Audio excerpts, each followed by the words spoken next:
Hello everyone, welcome to my channel Ways to Learn. Today we are going to start class 9th Math Favorite Quadrilaterals. आज हम converse of midpoint theorem prove करने वाले हैं. Let's read converse of midpoint theorem statement.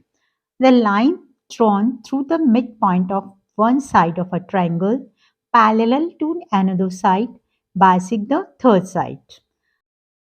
इस statement में बोला गया है कि अगर हम ट्रायंगल की एक साइड के मिड पॉइंट से एक लाइन ड्रॉ करें तो वो अनदर साइड के पैरेलल है और थर्ड साइड को बाइसेक्ट करेगी. ठीक है, अब हम इस स्टेटमेंट को डायग्राम की हेल्प से समझेंगे.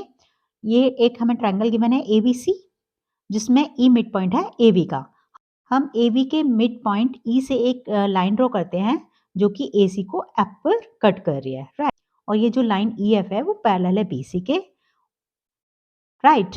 तो हमें क्या क्या गिवन है? ये गिवन है कि ई मिड पॉइंट है ए बी का, that is A is equal to E B and E F parallel B C.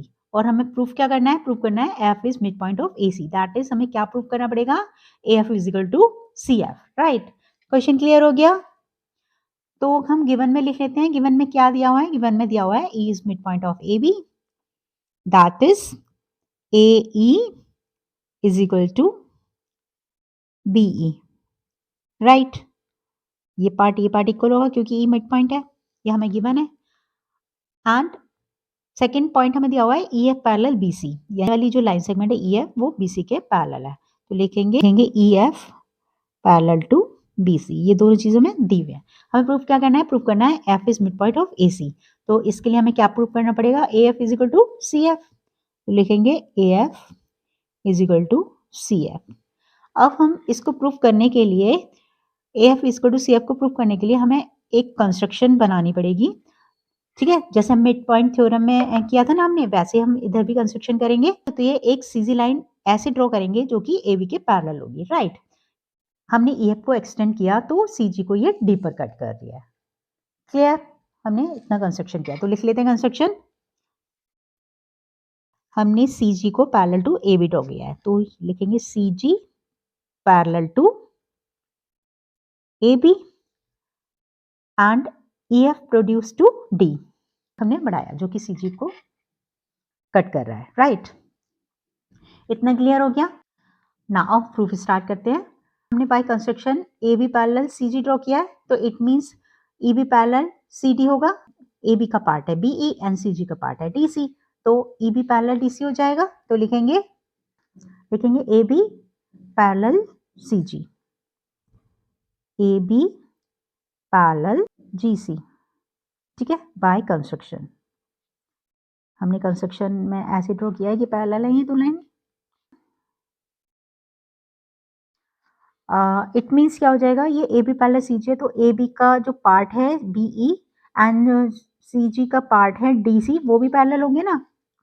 It implies B E parallel C D, right.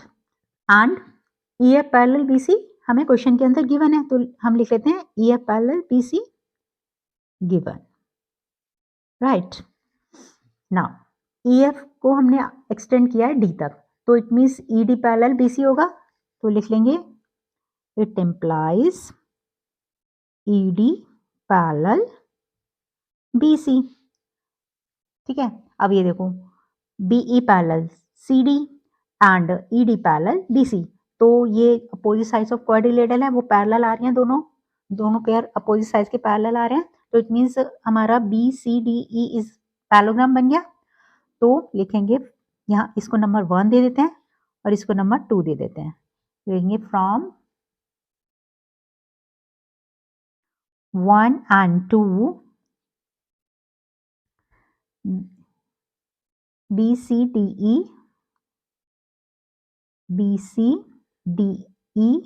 is a parallelogram, right. अब ये parallelogram बन गया, तो parallelogram में opposite side equal भी होती हैं, तो लिखेंगे BE equal to CD, BE equal to CD. ये क्या है? Opposite sides of parallelogram. Opposite sides of parallelogram, parallelogram के अपोजिट साइड्स इक्वल होती हैं. And A E is equal to B E given है हमें, A E is equal to B E given question के अंदर दिया हुआ है। अभी देखो B E equal to C D है and B equal to A है, यानी ये सी डी और ए ई सेम साइड के इक्वल है, तो इट मीन्स क्या होगा, ये बी ई कॉमन आ रहा है तो it means A is equal to C D हो जाएगा। तो लिखेंगे it implies A E is equal to C D, E is equal to C D, A E is equal to C D. ठीक है, अब हम इसको नंबर 3 दे देते हैं, राइट। इतना क्लियर हो गया ना। अब दोनों ट्रायंगल को कॉन्ग्रेंट करेंगे, ठीक है। In triangle A F E and triangle C F D, right. A is equal to हमने A is equal to C D prove किया अभी हमने ऊपर, तो लिखेंगे A E is equal to C D from third.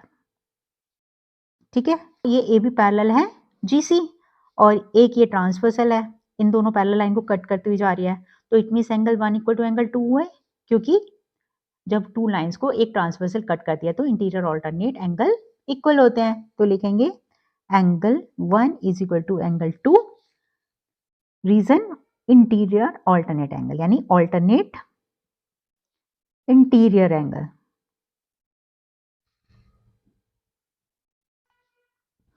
Right, 2 point हो गए। अब थर्ड पॉइंट में हम ये देखो, ये लाइन AC और ये लाइन ED एक दूसरे को कट कर रही है ना, क्रॉस एक दूसरे को कट कर रही है F पर, तो यानी क्रॉसिंग पे जो एंगल बन रहे हैं वो इक्वल होंगे। जब दो लाइन इंटरसेक्ट करती हैं तो क्रॉसिंग में जो एंगल होते हैं वो वर्टिकली अपोजिट एंगल होते हैं और वो इक्वल होते हैं। तो लिखेंगे angle 3 is equal to angle 4, reason vertically opposite angle.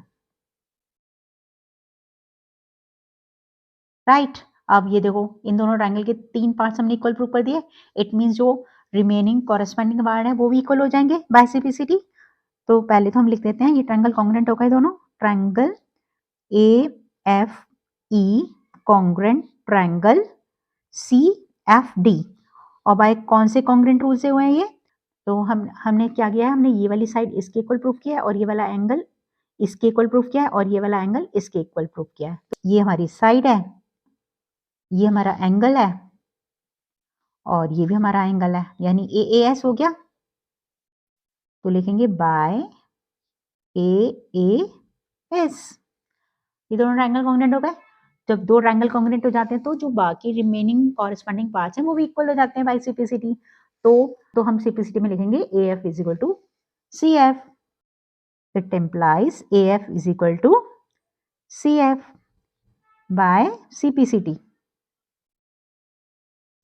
यानी corresponding part of congruent triangle. Clear? जब AF is equal to CF हो गया तो it means F mid point हो गया AC का, तो यही हमें प्रूव करना था। तो लिखेंगे therefore F is mid point of AC, यही हमें प्रूव करना था। आई होप आपको converse of mid point theorem अच्छे से क्लियर हो गया होगा। अगर नहीं हुआ है तो please watch the video again, as practice makes the man perfect. अगर आपको मेरी एक्सप्लेनेशन अच्छी लगी है तो प्लीज वीडियो को लाइक कीजिए, कमेंट कीजिए एंड शेयर कीजिए। और अगर आप मेरे चैनल पर नए हैं please subscribe to my channel and don't forget to press the bell icon for watching new videos. Thank you.